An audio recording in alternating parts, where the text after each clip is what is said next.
آیت کو سرچ کرے گا فہدا، اللہ اس کو امیجیٹلی ہدایت دے دے گا. آپ کو بھی یقین ہونا چاہیے. آپ ہدایت مانگیں گی اللہ آپ کو فوراً ہدایت دے گا. ہاں آپ کسی اور کی ہدایت کی دعا کریں گی it can have a delay because there is a science behind it. جب یہ مائیں اولاد کی دعائیں مانگتی رہتی ہیں کہ اللہ میری اولاد کو ہدایت دے دے، لیکن اولاد کو ہدایت نہیں ملتی ہے بیکاز وہاں پر ایک لنک مسنگ ہوتا ہے. اور ہدایت ملنے کے کئی راستے ہیں، یہ بھی یاد رکھیں. مثال کے طور پر قرآن اٹ سیلف کئی لوگوں کو کئی ڈائریکشن سے ہدایت کی طرف لاتا ہے. مثال کے طور پر اللہ پر ایمان، کیا صرف اللہ پر ایمان کی شکل میں یا اس ایمان کی اور بھی برانچز ہیں؟ اللہ کے رسول کی حدیث کا مفہوم کیا ہے؟ ایمان کی 70 برانچز. کیا اللہ پر ایمان، فرشتوں پر ایمان، کتابوں پر ایمان، آخرت پر ایمان، رسولوں پر ایمان، یہ سب اللہ پر ایمان کی شکلیں نہیں ہیں؟ تو یاد رکھیں ہدایت کسی بھی راستے سے آ سکتی ہے. ہو سکتا ہے آپ کسی انسان کو دیکھتے ہیں کہ وہ کسی کلاس میں اس لیے جاتی ہیں کہ وہ کہتی ہیں کہ وہاں پر مجھے جا کر بہت کمفرٹیبل ماحول ملتا ہے. وہ ٹاٹ پر نہیں بٹھاتے، اچھی سی کرسی پہ بٹھاتے ہیں، اے سی چل رہا ہوتا ہے، در و دیوار بالکل صاف ہوتے ہیں. تو آپ ان کو دیکھ کر کہتے ہیں کتنی دنیا دار خاتون ہو، دین کی جگہ پر بھی دنیا پر نظر گئی. مت کہیں ایسے، اس لیے کہ وہ جس مقصد کے لیے جا رہی ہیں وہ مقصد تو ہدایت ہے. آس پاس کی چیزیں ان کو جو ہیں وہ اپیل کر رہی ہیں، کوئی بات نہیں، ہو سکتا ہے صفائی اور ایمبیانس ان کو اپیل کرے اور ان تک ہدایت آ جائے. کوئی انسان کسی کلاس میں اس لیے جاتا ہے کہ وہ سنیکس بہت اچھے دیتے ہیں اور آپ کو سنیکس کھانا اچھے لگتے ہیں. تو اب آپ کی فرینڈ کہتی ہے تو یہ کی بات ہوئی ملت، اتنی گریڈ کھانے جاتی ہو کہ ہدایت کے لیے جاتی ہو؟ اب کہ نہیں جاتی تو ہدایت کے لیے ہوں، بونس میں کھانا مل جاتا ہے. تو اللہ کے راستے پر آنے کے کئی راستے ہو سکتے ہیں، کئی ڈائریکشنز ہو سکتے ہیں، کئی ڈائمینشنز ہو سکتے ہیں. اسی طرح ایمان باللہ کئی شیپس میں ہے. جو انسان یہ کہتا ہے میں اللہ پر ایمان رکھتا ہوں، وہ رسولوں کو نگیٹ نہیں کر سکتا. وہ اللہ کے رسول صلی اللہ علیہ وسلم کا سیل آف پروفٹ ہوڈ کے ساتھ ہونا نگیٹ نہیں کر سکتا. وہ جبرائیل علیہ السلام کو کسی بھی کیپیسٹی میں نعوذ باللہ کسی اینگل سے بلیم نہیں کر سکتا. وہ اللہ کے رسول صلی اللہ علیہ وسلم کی احادیث کا نگیشن نہیں کر سکتا. اگر آپ ایمان باللہ اور ہدایت کو سمجھ جائیں گے تو ہدایت کا حصہ ہے کہ رسول اللہ صلی اللہ علیہ وسلم کی احادیث اور ان کی درجہ بندی کو مانا جائے، ان کا منکر نہ ہوا جائے. قرآن کو صرف قرآن سے نہ سمجھا جائے، قرآن کو قرآن سے بھی سمجھا جائے اور قرآن کو حدیث رسول صلی اللہ علیہ وسلم سے بھی سمجھا جائے. اللہ کے رسول پر ایمان اور اللہ پر ایمان کا تقاضا ہے کہ اللہ کے تمام صحابہ، اللہ کے رسول کے تمام صحابہ کو عزت دی جائے. یہ نہیں کہ ایک کو عزت دی اور باقیوں کو نگیٹ کر دیا، یا ایک کو عزت نہیں دی اور باقیوں کی عزت کر دی. یہ اللہ پر ایمان کا تقاضا ہے. تو یہ سب شیڈز ہیں ہدایت کے، ان کو سمجھیں. بعض اوقات ہم ایک اینگل پکڑ لیتے ہیں اور باقی چھوڑ دیتے ہیں. جیسے آپ کہتی ہیں ریچولز بھی عبادت ہیں، اینڈ اخلاق بھی عبادت ہے. مزاج سیدھا نہ ہو، ماتھے پہ پرماننٹ 4 بل پڑ جائیں بیکاز ہم ہر وقت چڑچڑے اور غصے میں رہتے ہیں. ہم کسی سے سیدھے منہ بات نہ کریں بیکاز ہمیں تقوی کا حیضہ ہے اور ہم زیادہ ہنستے نہیں ہیں اس لیے کہ ہم بہت سیریس ہو گئے ہیں زندگی کے بارے میں. آپ ہدایت کو سمجھے نہیں. ہدایت آپ کو ہولسٹیکلی ایک پلیزنٹ پرسنالٹی بنا دیتی ہے. ہدایت کے شیڈز ہیں، اپنے اوپر وہ سارے شیڈز لانے کی کوشش کریں. جب تک قرآن سے نہیں جڑیں گے ان شیڈز کا بیلنس ہم پر نہیں آئے گا. وی ول بی ٹلٹڈ کسی ایک سائڈ پر یا کسی دوسری سائڈ پر. مثال کے طور پر آپ ایک فریز کہتی ہیں اپنی عام زبان میں، آپ کہتی ہیں you are just like a lion. جب آپ کسی کو یہ کہہ رہی ہیں، فرض کریں آپ نے اپنے بیٹے کو کہا you are just like a lion, کیا اس کی دم ہے، فر ہے، بڑا سا منہ ہے؟ کیوں کہا آپ نے اس کو you are just like a lion? آپ نے لائن کی کریج کو اپنے بیٹے کے ساتھ ایز اے کوالٹی اٹیچ کیا. تو آپ نے اپنے بیٹے کو لائن اس لیے کہا ہے کہ وہ بہادر بہت ہے، یا آپ اس کو بہادر بنانا چاہ رہے ہیں. اچھا اسی جملے کو آپ کئی طرح بول سکتے ہیں. آپ کہتی ہیں، آپ نے ایک کہا you are just like a lion, آپ کہتی ہیں you are my lion, you are a brave lion, you are just lion. یہ سب چیزیں ہیں، سب کا مطلب ایک ہی ہے. اسی طرح سے اس ہدا کو سمجھیں. قرآن نے جتنے اینگلز ہدایت کے دیے ہیں ہم ان میں سے کسی کا ڈینائل نہیں کر سکتے. قرآن اور اللہ کے رسول صلی اللہ علیہ وسلم کی تعلیمات میں جو چیزیں ایمان سے کنیکٹ کر دی گئی ہیں ہم اس میں پک اینڈ چوز نہیں کر سکتے. ہم نہیں کہہ سکتے کہ جو سمجھ آئے گا جو ڈویبل لگے گا وہ کروں گی، باقی مجھے لگتا ہے 1450 سال کے بعد پریکٹیکل نہیں رہا. آپ ہدایت مانگیں گی، اللہ آپ کو امیجیٹلی ہدایت دے گا، اور اس چیز کو یہاں سمجھایا گیا ہے. اور ہدایت کا ملنا فہدا it does not depend just on your environment. یہاں جتنے بھی ہم آ کر بیٹھے ہیں is there a guarantee کہ ہم سب کو ہدایت ملے گی؟ کوئی فارمولا ایسا ہے کہ جو قرآن کی کلاس میں آ کے بیٹھ گیا اس کو ضرور ہدایت ملے گی؟ نو، a big no. اگر ماحول سے ہدایت ملتی ہوتی تو وہ بچے جن کو بہت نیک ماں باپ ملتے ہیں، وہ بچے جن کو بڑے رائچیس پیرنٹس ملتے ہیں، جن کی اپ برنگنگ اسلام کے ہی میتھڈالوجی اور منہج پر ہوتی ہے، ان کو تو کبھی نافرمان نہیں ہونا چاہیے اللہ کا، ان کو تو کبھی دین سے دور نہیں بھاگنا چاہیے، ان کو تو کبھی اسلام کے شعائر نہیں چھوڑ دینے چاہیے. ایسا ہی ہے. اس کا مطلب کیا ہے؟ ماحول ٹوٹلی ڈیپینڈنٹ نہیں ہوتا آپ کی ہدایت کے اوپر. اگر ماحول ٹوٹلی ڈیپینڈنٹ ہوتا کہ جیسا ماحول ویسا بچہ، تو پھر برے سے برے ماحول میں سے نیک بچہ کیسے نکل آتا ہے؟ یوسف علیہ السلام کا ماحول کیسا تھا گھر کا؟ بہت اچھا. ہاں، نبی کے گھر کا ماحول ضرور تھا، بٹ وہ چھوٹا سا بچہ اپنا خواب آ کر اپنے باپ کو سناتا ہے اور باپ کہتا ہے دیکھو اپنے بھائیوں کو مت بتانا. یہ ماحول آپ کو اچھا لگے؟ اس کا مطلب ہے there is some problem in the environment.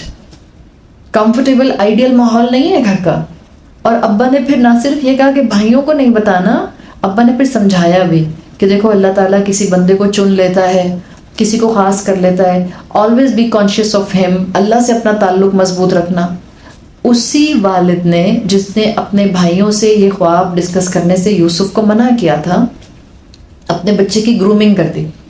اب یہ بچہ اپنے باپ کے پروٹیکشن سے نکلتا ہے، بھائیوں نے کنویں میں ڈالا، کڈنیپ ہو گیا، غلام بن گیا، جیل میں چلا گیا، کس طرح سے اس کو سیڈیوس کیا گیا کہ اس دور کی عورتوں میں سے ہر عورت نے اس کو بہکانے کی کوشش کی. کتنا خراب ماحول. کیا ہوا یوسف علیہ السلام کا؟ بھٹک گئے؟ بالکل بھی نہیں. ہدایت کا تعلق ماحول پر نہیں ہوتا ہے. اصحاب کہف کی میں نے بھی آپ کو مثال دی تھی. That was totally pagan culture around.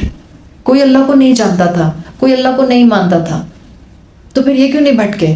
اگر ماحول کی بات تھی تو ماحول ٹوٹلی ایسا نہیں ہوتا. چاہے آپ انبیاء کی بات کریں یا غیر نبی کی بات کریں، ماحول پر ٹوٹل چیز ڈیپینڈنٹ نہیں ہوتی. اللہ کے رسول صلی اللہ علیہ وسلم کا ہم سوچتے ہیں اور ہم کہتے ہیں کہ اگر ہم مدینہ کے ماحول میں ہوتے تو ہمارے لیے اس وقت ہر اس چیز پر عمل کرنا آسان ہوتا جو اللہ نے ہم پر فرض کیا. اور ہم عورتوں کو لگتا ہے اگر ہم مدینہ میں ہوتے، اللہ کے رسول بھی ہوتے، تو ہم سب بھی چادر اوڑھ لیتے اور دوپٹہ پہن لیتے اور ہمارے لیے بڑا آسان ہوتا، کیونکہ سب کر رہے ہوتے. اسی مدینہ کے ماحول میں منافقین اور ورسٹ اپنے ٹائم کے منافقین، اور اسکالرز کہتے ہیں وہ منافقین جو اتنے برے منافقین اس کے بعد دنیا میں کبھی نہیں آئے، وہ منافقین مدینہ میں موجود تھے. امنگ دا صحابہ، انہی کے درمیان میں اٹھتے بیٹھتے تھے، انہی کے ساتھ رہتے تھے. یعنی آپ سمجھیں ماحول کیا تھا. آپ صحابہ کو سمجھیں. اگر میں ایک صحابی کا قصہ بھی آپ کے سامنے رکھوں تو سارے منافقین کی کیفیت آپ کو لگے کہ وہ ان صحابہ، ان ایمان والے لوگوں کے درمیان میں منافق رہ کیسے گئے. حضرت حنظلہ کا نام سنا ہے آپ نے؟ حضرت حنظلہ وہی ہیں جن کی مشہور حدیث کا مفہوم آتا ہے روایت کا کہ وہ بازار میں کہتے ہوئے جا رہے تھے نافقہ حنظلہ، نافقہ حنظلہ، حنظلہ منافق ہو گیا، حنظلہ منافق ہو گیا. حضرت ابو بکر صدیق نے سنا تو انہوں نے کہا کیا ہوا؟ تو انہوں نے ڈسکرائب کیا کہ میں جب اللہ کے رسول کے سامنے بیٹھا ہوا ہوتا ہوں اور وہ مجھے قرآن سنا رہے ہوتے ہیں، مجھے لگتا ہے میں اپنی آنکھوں سے جنت اور دوزخ دیکھ رہا ہوں، اور میں وہاں سے اٹھ کر آتا ہوں، میں دنیا میں انوالو ہو جاتا ہوں، مجھے لگتا ہے مجھ میں نفاق آ گیا. تو حضرت ابو بکر نے کہا کہ ایسا تو مجھے بھی محسوس ہوتا ہے. اور پھر وہ دونوں اللہ کے رسول کی محفل میں گئے، آپ صلی اللہ علیہ وسلم سے سوال کیا. تو کیا کہا تھا آپ صلی اللہ علیہ وسلم نے؟ آپ نے کہا تھا اگر تمہاری وہی کیفیت جو یہاں بیٹھ کر ہوتی ہے، کہاں بیٹھ کر؟ یعنی اللہ کے رسول کی صحبت ایز ویل ایز ہمارے لیے قرآن کی محفل. ہم بھی یہاں بیٹھ کر بڑی نیکیوں کے ارادے کر کے جاتے ہیں، گھر جا کر سب جھاگ ہو جاتا ہے.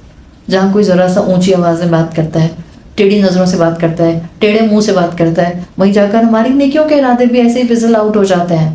تو آپ اس حدیث کو سمجھیں، یہ صرف حضرت حنظلہ اور حضرت ابو بکر کے لیے نہیں تھی.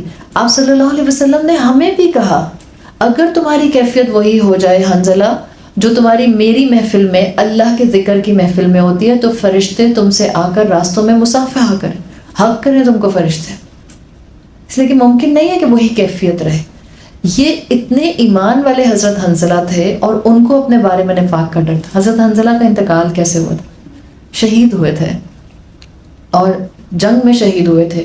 احد کا واقعہ ہے، احد سے ایک رات پہلے کی جو رات تھی، بدر سے ایک رات پہلے کی رات تھی. میرا خیال ہے احد یا بدر میں سے کوئی ایک ہے، اگر مجھے صحیح یاد نہیں اس وقت آ رہا، but any one of these. ایک رات پہلے ان کا نکاح ہوا تھا. تو اللہ کے رسول سے اجازت لے کر گئے تھے کہ میں اپنی زوجہ کے ساتھ وقت گزار کر آ جاؤں. آپ سوچیں، ایک رات پہلے نکاح ہوا ہے اور اگلے دن جنگ ہے. ہم بیٹوں کو تو بھول ہی جائیں، سب بیٹوں کی مائیں اپنے دل پر ہاتھ رکھ کے بتائیں. ہم بھیجتے، ہم کہتے دنیا ہے جانے کے لیے، تم کہاں جا رہے ہو؟ ابھی تمہاری شادی ہوئی ہے. ہم امیجن نہیں کر سکتے ان صحابہ کے ایمان کا لیول ایٹ آل. اس ماحول میں رہ کر بھی منافق رہ گئے. تو آپ سوچیں، محرومی کا عالم، ماحول نہیں ڈپینڈنٹ ہوتا صرف، so many other things counts. حضرت حنظلہ اب اللہ کے رسول سے اجازت لے کر جاتے ہیں کہ میں اپنی زوجہ کے پاس جانا چاہ رہا ہوں، اور پھر یہ جاتے ہیں اور ان کے ساتھ رات گزارتے ہیں. ان کو صبح جلدی واپس آنا تھا. تو یہ فجر کہا جاتا ہے کہ فجر کی نماز پڑھ کر گئے تھے اور ظہر کی نماز کے بعد پلان تھا کہ یہ جنگ کا معاملہ شروع ہوگا. فجر کی نماز پڑھ کر جاتے ہیں اور اپنی زوجہ کے ساتھ اپنا جسمانی تعلق قائم کرتے ہیں، اور جلدی میں غسل لیے بغیر آ کر میدان میں مسلمانوں کے ساتھ فوج کا حصہ بن جاتے ہیں. غسل لینے کا موقع نہیں ملتا، غسل جنابت، اور اسی میں ان کو شہادت نصیب ہو جاتی ہے جنگ کے میدان میں. ایک رات کا دلہا ہماری زبان میں، اسی میں ان کو شہادت ہو جاتی ہے. اللہ کے رسول صلی اللہ علیہ وسلم اس دن کی شام میں صحابہ سے پوچھتے ہیں حنظلہ کو کیا ہوا تھا؟ صحابہ کہتے ہیں کیا ہوا تھا یا رسول اللہ؟ اللہ کے رسول کہتے ہیں میں نے حنظلہ کو آسمان اور زمین کے درمیان میں دیکھا اور فرشتے ان کو غسل دے رہے تھے. آپ سوچیں، یہ ایمانی کیفیات تھیں ان صحابہ کی، اور ان کے درمیان میں منافقین تھے. تو ماحول تو بہترین تھا. اور حضرت حنظلہ کی جو زوجہ تھی وہ کون تھی؟ کسی کو معلوم ہے؟ بیوی ان کی عبداللہ بن ابئی کی بیٹی، نہایت مومنہ خاتون. عبداللہ بن ابئی کے 2 بچے، ایک تو یہ بیٹی جو حنظلہ کی نکاح میں تھی، اور دوسرے عبداللہ جو عبداللہ ابن ابئی تھے. نہایت نیک انسان. سوچیں، عبداللہ ابن ابئی کی بیٹی تھی یہ، رئیس المنافقین، جو کہ سب سے بڑا منافق مدینہ کا کہلاتا تھا، جس کے اوپر اللہ تعالیٰ نے مغفرت پڑھنے سے رسول اللہ صلی اللہ علیہ وسلم کو روک دیا تھا. محروم رہا تھا. اللہ کے رسول کو اپنی آنکھوں سے دیکھتا تھا، آپ کی آواز اپنے کانوں سے سنتا تھا، آپ کے صحابہ کے ماحول کے درمیان میں رہتا تھا، اور اس کو ایمان کی وہ طاقت نصیب نہیں ہوئی. تو صرف ماحول صرف نہیں ریکوائرڈ ہوتا، بہت کچھ اور ریکوائرڈ ہوتا ہے. ہم اپنے بچوں کے لیے اکثر پریشان ہوتے ہیں اور ہم کہتے ہیں ماحول اتنا خراب ہے کہ ہمارے بچے ہدایت پہ نہیں آ پا رہے. ماحول امپیکٹ کرتا ہے، but this is not just environment جو ہدایت کے لیے ریکوائرڈ ہوتا ہے. انسان کی اندرونی کیفیت، انسان کا دل، اس کی انکلینیشن، اس کی ولنگنس، اس کی چاہت، وہ کتنا ہدایت کو چاہتا ہے. This is the most empowering factor of we want to get the guidance. میرے دل کی چاہت. اللہ نہیں دیکھتا میں کس ماحول میں ہوں، اللہ نہیں دیکھتا ہے کہ میرے آس پاس کیا ماحول ہے، اللہ نہیں دیکھتا میں کس ملک میں ہوں. اللہ انسان کے دل کی چاہت دیکھتا ہے، کس انسان کے دل میں ایمان لانے کی تمنا ہے. یہ اصول ہے جو اللہ تعالیٰ نے ہدایت کے ساتھ رکھا ہے. جو اس کو سمجھ جائے گا وہ اپنی اولاد کے دل پر کام کرنے کی کوشش کرے. باہر کا ماحول ہم نہیں بدل سکتے، اس کا مطلب ہے ہاتھ پر ہاتھ رکھنے کی ضرورت نہیں ہے. ہم کہتے ہیں پہلے دور اچھے تھے، ان دور کے اندر ماں باپ کی باتیں اولاد سنتی تھی تو پھر اولاد ہدایت پر آ جاتی تھی. ہاں، یہ فتنوں کا دور ہے تو زیادہ ان کے دلوں پر کام کرنے کی ضرورت ہے. آپ اور میں باہر کا ماحول نہیں بدل سکتے ہیں. ہم تو پاکستان کے حالات نہیں بدل سکتے. ہم باہر دنیا کا گلوبل ماحول کیا بدلیں گے؟ فتنوں کو کیا روکیں گے؟ ہم تو اپنے ملک کے اندر عدل قائم نہیں کر سکتے. تو ہم کس طرح سے ہیں وہ آنے والے فتنوں کی بارش سے اپنی اولاد کو دور کریں گے؟ اپنی اولاد کے دلوں پر کام کریں. ایسا نہ ہو کہ آپ کی اولاد آپ سے ہی غافل ہو، باقی دنیا کو جانتی ہو. ایسا نہ ہو کہ آپ اپنی اولاد کے دل سے غافل ہوں، آپ کو پتہ ہی نہ ہو کہ آپ نے کس طرح سے اس کو اللہ سے کنیکٹ کرنا ہے. اپنی اولاد کے دل کی دنیا پر کام کریں. اس کے لیے وقت لگانا پڑتا ہے، اس کے لیے پیار سے بات کرنی پڑتی ہے. آخری دفعہ پیار سے کب بات کی تھی؟ جب آپ نے کوئی اس کو نصیحت نہیں کی تھی، بس بات کی تھی. یہ تعلق اپنا اولاد کے ساتھ قائم کریں. پہلے دور میں ہم اپنی ماؤں کے ساتھ اتنے اٹیچ کیوں ہوتے تھے؟ وہ ہمارے لیے اویلیبل ہوتی تھیں. اماں ہمارے لیے اویلیبل ہوتی تھیں، اور آج کی مائیں اویلیبل نہیں ہوتی ہیں. That's the main reason. اگر میرا بچہ ہدایت پر نہیں ہے، اس کو میری کمپنی صحبت کی ضرورت ہے. جس کے چھوٹے بچے ہیں اس کے لیے بلیسنگ ہے. آپ نانی دادی ہیں، الحمدللہ اپنی اگلی نسل کے اوپر کام کریں. دل کی چاہت اللہ دیکھتا ہے. اس فہدا کے اندر دل کی چاہت موجود ہے. اور اس کانسیپٹ کے اندر ایک اور بہت اسٹرانگ کانسیپٹ موجود ہے. کوئی عورت یہ نہ کہے کہ مجھے ماحول نہیں ملا جبھی میں اللہ کی بندی نہیں بن سکی. فہدا امیڈیٹ ہوگا. جس وقت اللہ نے آپ کے دل میں حق کی تمنا پالی، بابا جادہ کا اللہ نے آپ کو اس کشمکش میں پا لیا کہ آپ چاہتی ہیں کہ آپ کو اللہ کا قرب ملے، بٹ آپ کو طریقہ سمجھ نہیں آ رہا. آپ چاہتے ہیں آپ اچھی انسان بن جائیں، بٹ آپ سے اچھا انسان بنا نہیں جا رہا. آپ چاہتی ہیں کہ آپ رسول اللہ کے اخلاق اڈاپٹ کر لیں، بٹ آپ کے اندر ہمت آ نہیں رہی. آپ چاہتی ہیں آپ لوگوں کو معاف کر دیں، لیکن آپ سے لوگوں کو معاف کیا جا نہیں رہا.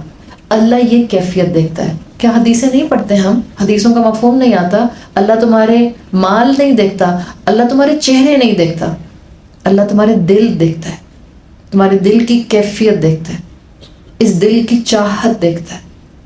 ہدایت دے دیتا ہے اور ڈیلے نہیں کرتا. پھر فہدا امیڈیٹلی ہدایت دے دیتا ہے.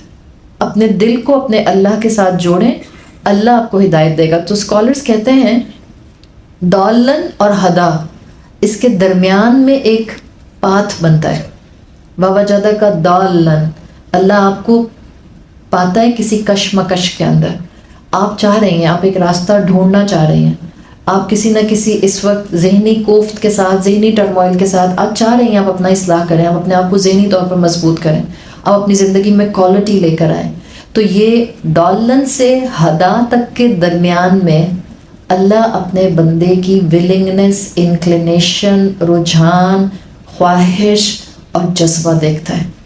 یہ جتنا اسٹرانگ ہوتا ہے اتنے بڑے لیول کی، اتنے واضح لیول کی ہدایت اس بندے کو دے دی جاتی ہے. پھر کیا ہوتا ہے؟ ہدایت دینے کا مطلب ویزیبلٹی کیا ہوگی ہدایت کی؟ آپ کا دل نیکی کے لیے کھل جاتا ہے. آپ کا دل چاہتا ہے آپ نیکی کریں، آپ کو نیکی کرنا اچھا لگتا ہے، اور نیکی کرنے میں ساری نیکیاں لے آئیں. پھر آپ اس انسان کو بھی معاف کر دیتے ہیں جس انسان نے آپ کے بڑے حق مارے ہوتے ہیں.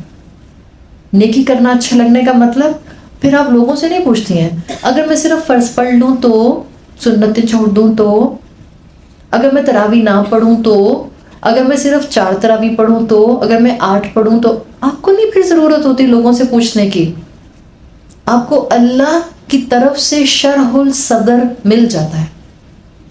بس آپ کو پتہ چل جاتا ہے اللہ کے حبیب نے یہ کہا ہے، آپ کرتے جاتے ہیں اور اپناتے جاتے ہیں اور فہدا کی کیٹیگری کے اندر آتے جاتے ہیں. اور اسکالرز کہتے ہیں کہ ایک ایسا دل جس میں ہدایت آ جائے، اگر انسان چاہتا ہے کہ انسان اپنے دل کو ویسا پائے کہ اس کے دل میں ہدایت ہو، اور انسان چاہتا ہے کہ میں چیک کروں میرے دل میں ہدایت ہے یا نہیں ہے، تو وہ کہتے ہیں کہ آپ 4-5 چیزیں موٹی موٹی سمجھ سکتے ہیں.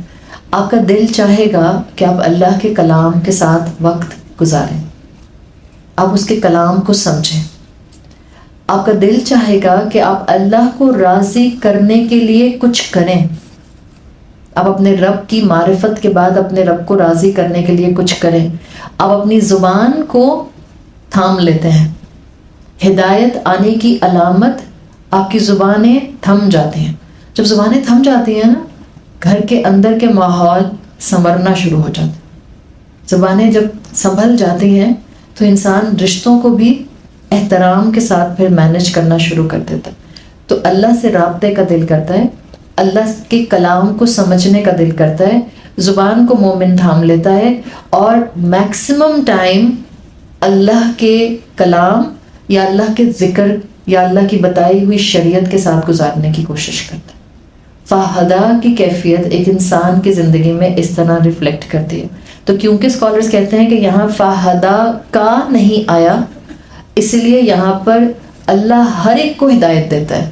نہ صرف اللہ نے اپنے حبیب صلی اللہ علیہ وسلم کو ہدایت دی، بلکہ اسکالرز کہتے ہیں آپ کے امتی بھی اگر اسی چاہت کے ساتھ اللہ کے کلام کے سامنے آ کے بیٹھیں گے، اللہ آپ کے ہر امتی کو ہدایت دے گا. اور ہم بھی اسی چاہت کے ساتھ یہاں آ کے بیٹھیں. ہمارا یہاں آنے کا مقصد صرف اور صرف اسپریچول سٹیمولیشن نہیں تھا رمضان کی، کہ ہم رمضان میں تھوڑا سا اسپریچول ہائی لے لیں، تھوڑا سا ہم زیادہ اسپریچول محسوس کریں تو چلو ہم قرآن کی کلاس اٹینڈ کر لیتے ہیں. ہم میں سے ہر انسان کا یہاں آنے کا مطلب تھا کہ اللہ میرا یہ رمضان کا مہینہ بہترین گزر جائے، مجھے تھوڑی ہدایت زیادہ مل جائے، میرا ایمان تھوڑا زیادہ ہائی ہو جائے، مجھے آپ کی قربت زیادہ نصیب ہو جائے، مجھے آپ سے رابطہ کرنا آ جائے. ہم سب اس مقصد سے اس کتاب کے ساتھ جڑے ہیں، اور جب اس مقصد سے جڑے ہیں تو ایمان رکھیں کہ آپ کا رب آپ کو خالی ہاتھ واپس نہیں لوٹائے گا. جب اس نے اپنے حبیب سے کہا وَوَجَدَكَ ضَالًّا فَهَدَىٰ، تو ہم تو اس کے سامنے گڑ گڑا کر مانگ رہے ہیں کہ اللہ ہم واقعی بھٹکے ہوئے ہیں، ہمیں زندگی کے اندر آپ کی اطاعت کے پہلو بہت سے اینگل سے اپنانے نہیں آتے ہیں.